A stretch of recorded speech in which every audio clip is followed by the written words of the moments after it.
E uma chuva forte assustou moradores de Belo Horizonte e cidades da região metropolitana. A ventania, o granizo e o volume de água provocaram estragos e assustaram a população. As imagens são surpreendentes. Os municípios de Contagem, Betim e Ribeirão das Neves foram os mais atingidos pela tempestade. Na BR-040 em Ribeirão das Neves, uma grande camada de gelo foi formada próxima à rodovia. As enchentes também foram fortes na região. Após a queda de um telhado, o Corpo de Bombeiros teve que usar um barco para resgatar moradores. Em Belo Horizonte, a Defesa Civil informou que o tempo só foi se estabilizar no início da madrugada. Ainda na capital, as regiões em que o índice de água estava mais forte foram as de Barreiro e do Centro-Sul. Em Betim, segundo a Prefeitura, foi montada uma força-tarefa para atender as ocorrências provocadas pelo grande volume de chuva, cerca de 22 milímetros. De acordo com as equipes, alguns trabalhos de reparo ainda são realizados, mas a situação na cidade está sob controle.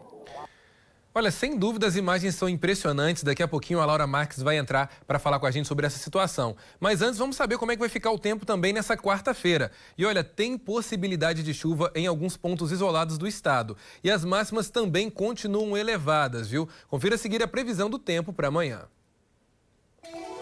Céu parcialmente nublado, com possibilidade de chuva isolada no Campo das Vertentes, Zona da Mata e nas regiões sul, sudoeste de Minas. Névoa seca no Triângulo Mineiro e nas regiões metropolitana e oeste. Em Belo Horizonte o dia amanhece claro, mas as nuvens aparecem a partir da tarde.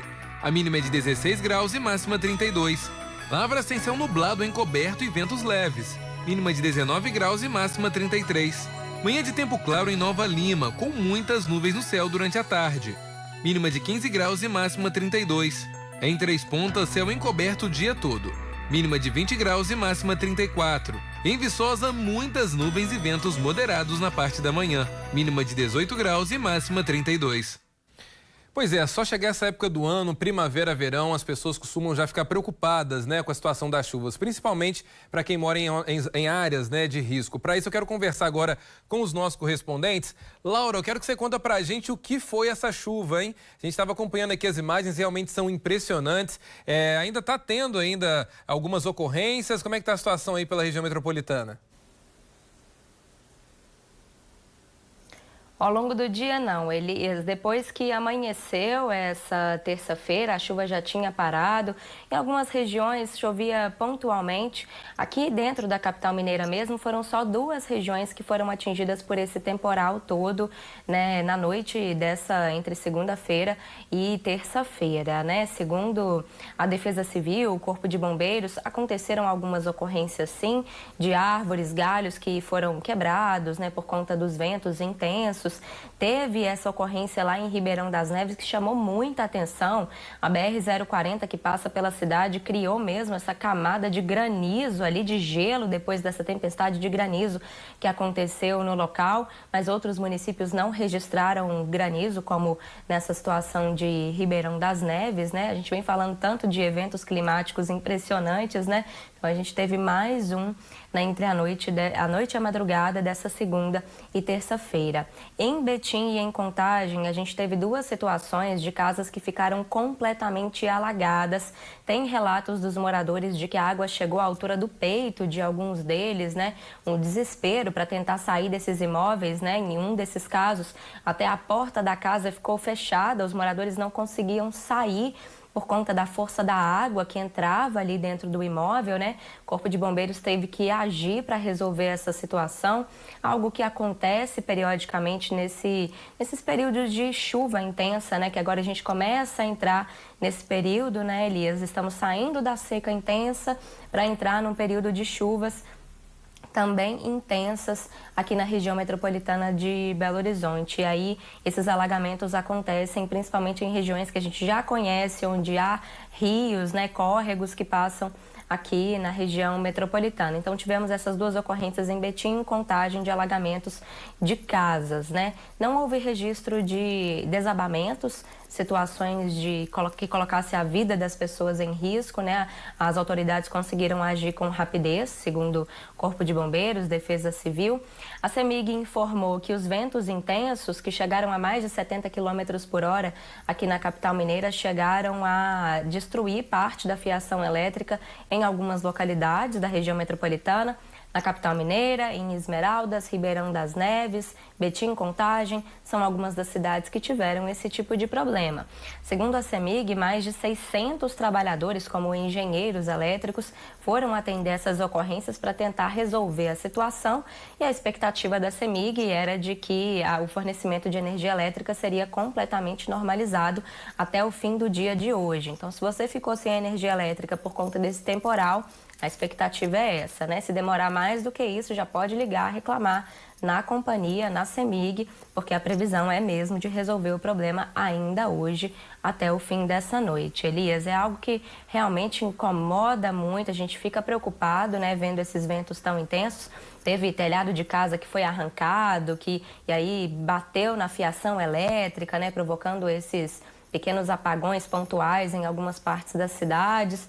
Mas a situação já está começando a ser normalizada, segundo a CEMIG, e as outras ocorrências que eu citei foram atendidas pela Defesa Civil, Corpo de Bombeiros, e já estão resolvidas. Elias.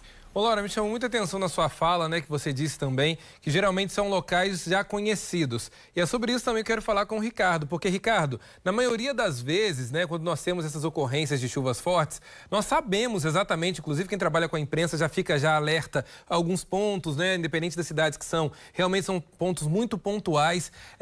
Algo foi feito na Zona da Mata para melhorar a situação ou novamente aí é capaz de a gente ver esses acontecimentos nas mesmas regiões? Elias, olha, é muito difícil você trabalhar para resolver todos esses problemas, porque são muitos. As cidades menores, no entorno de Juiz de Fora, a maior parte da Zona da Mata, municípios que não têm condições alguma de trabalhar com obras que são caras, o assoreamento, você tirar todo o entulho ali do rio, não é fácil, é um trabalho que demanda maquinário, que demanda um valor muito grande e municípios teriam que arcar com empréstimos e comprometer boa parte do seu orçamento com isso. Então, de fato, infelizmente, o que se faz aí são ações paliativas para tentar minimizar o impacto que poderia ser bem maior. E quando vem aquela grande quantidade de chuva, é rezar, não há muito o que fazer.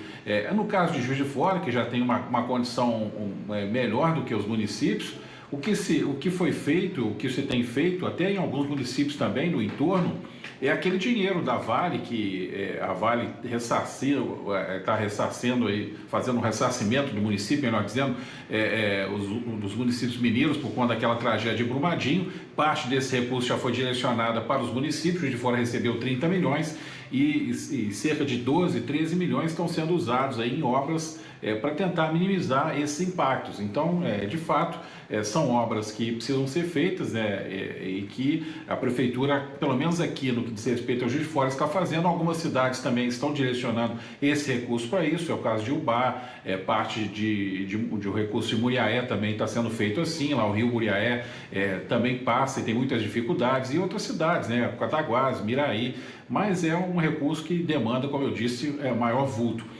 Eu queria só fazer um parêntese nesse assunto, porque tem uma notícia que a Prefeitura vai divulgar já essa informação em relação a uma mudança que vai acontecer da vacinação em Juiz de Fora. A partir de manhã, a vacina de coronavírus vai ser aplicada só no horário da tarde em Juiz de Fora. Então, não tem mais vacina Covid de manhã em Juiz de Fora. A partir de amanhã, de 1 às 5 da tarde, o SESC vai até às 7 da noite.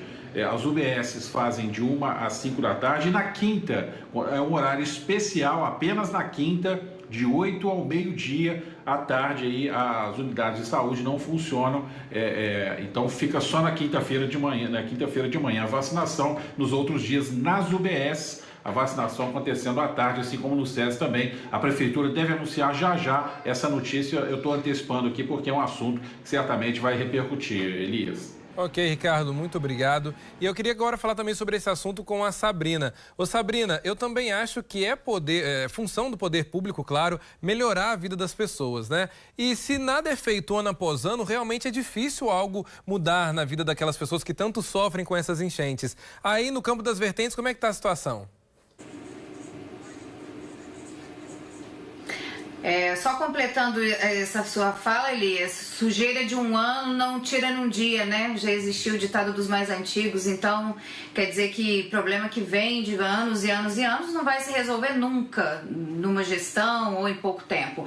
Mas voltando a falar das chuvas, eu fiz um contato com a Defesa Civil do Estado, que me disse o seguinte: cada município tem o seu plano, né? O seu plano de contingência para que não existam aí tempestades, ou melhor, que não existam prejuízos com as tempestades. Aí eu conversei em Barroso. No último sábado, por exemplo, a cidade de Barroso, ela foi acometida por uma chuva torrencial, todo mundo acompanhou na internet, foram ventos muito fortes, alagamentos, enxurradas. Então eles estão usando de planos estratégicos na preparação, mitigação de advergências, ou seja, eles estão trabalhando para que não aconteça novamente eventos desse porte, para que a população fique assistida. Aqui em Barbacena nós temos já locais, como disse a Laura, como disse o Ricardo, você também fez um comentário, locais já conhecidos e, portanto, existe um mapeamento que é feito, um mapeamento geológico e um mapeamento hidrológico. O que seria isso? O geológico é com relação ao deslizamento de terra. Hidrológico é em relação a esse mapeamento que é feito com a enchente, né, para evitar que isso aconteça. São 23 setores em Barbacena, 153 subsetores que estão sendo monitorados para que não haja nada que impeça a população de ir e vir ou que cause danos, que é a maior preocupação de todos nós aqui. E em Carandaí também possui esse plano estratégico, ou seja, todas as cidades aqui da região já existe um plano para que não ocorram aí adventos, né, desagradáveis em relação às chuvas, porque as chuvas já estão aí, né? Todos os planos já têm que estar em ação, né, Elias? Exatamente, Sabrina, a chuva já está batendo na porta. A gente espera que as pessoas que pagam seus impostos estejam também com eles ali no seu dia a dia, que realmente situações se resolvam, porque tem dinheiro, né? Só falta realmente gestão e administração realmente da coisa pública. Ricardo, muito obrigado. Sabrina e Laura, uma excelente noite para vocês. Até amanhã.